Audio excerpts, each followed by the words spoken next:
As paredes pareciam estar se fechando.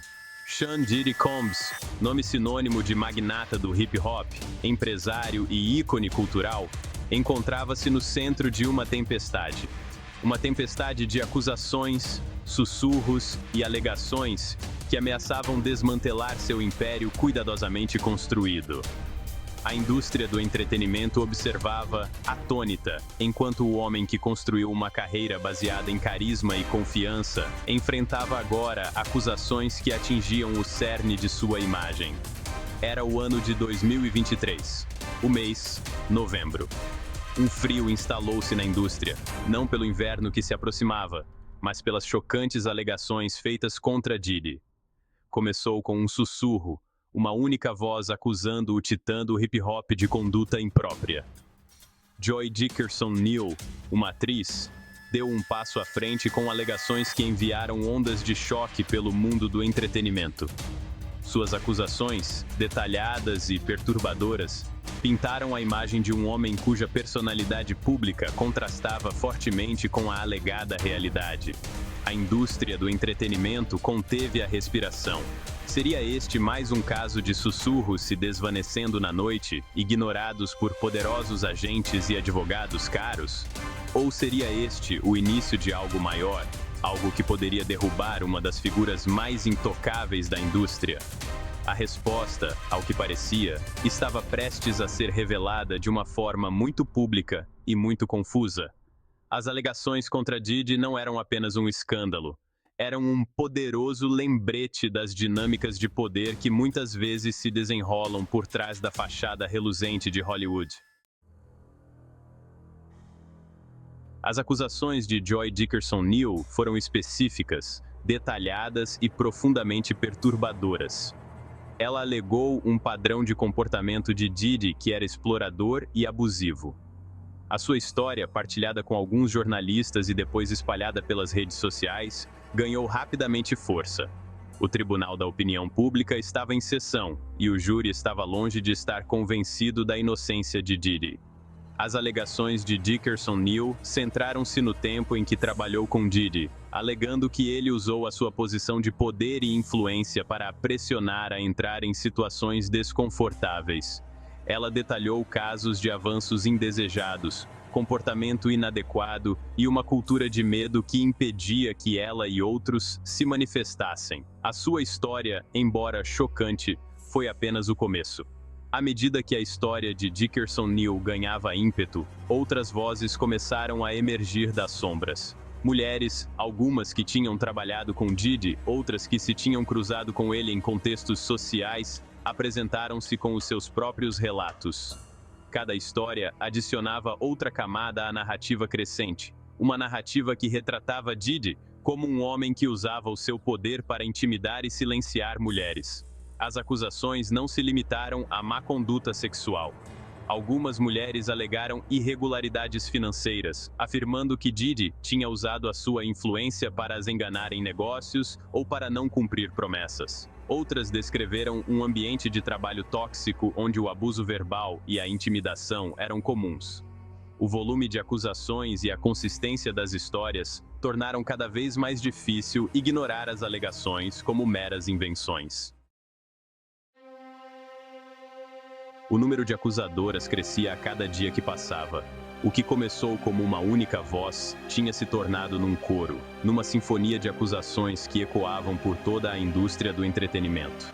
As alegações, que iam desde assédio sexual até a criação de um ambiente de trabalho hostil, pintavam a imagem de um homem habituado a exercer o seu poder impunemente. Uma das acusadoras, uma antiga funcionária da Revolt TV, a própria empresa de comunicação social de Diddy, descreveu uma cultura de medo e intimidação.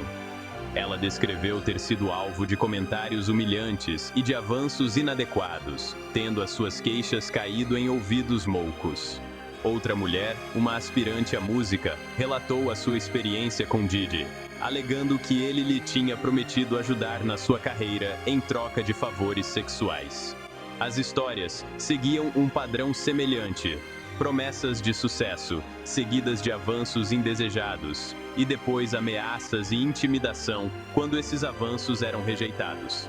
As mulheres que se apresentaram eram de origens diversas, com vários níveis de experiência na indústria do entretenimento. No entanto, as suas histórias partilhavam um fio condutor, um sentimento de vulnerabilidade e impotência perante um homem que parecia intocável. À medida que o número de acusações aumentava, também aumentava a pressão sobre as autoridades para agirem. O Departamento de Polícia de Los Angeles confirmou que estava a analisar as alegações contra Diddy, embora não tivessem sido feitas acusações até aquele momento. A pergunta que todos se faziam era se o sistema judicial, frequentemente criticado pela sua leniência para com homens poderosos, iria responsabilizar Diddy pelas suas alegadas ações. Diddy reage. Enfrentando uma onda de acusações, Diddy respondeu com uma defesa cuidadosamente orquestrada. A sua equipe jurídica, uma coleção formidável de mentes jurídicas, emitiu fortes negações, classificando as alegações como tentativas infundadas de explorar a fama e fortuna de Diddy. Lançaram uma contraofensiva, desacreditando as acusadoras e questionando os seus motivos. O próprio Diddy, numa série de declarações cuidadosamente redigidas, negou veementemente todas as alegações. Ele retratou-se como vítima de uma campanha de difamação, alvo de indivíduos oportunistas que procuravam ganhos financeiros.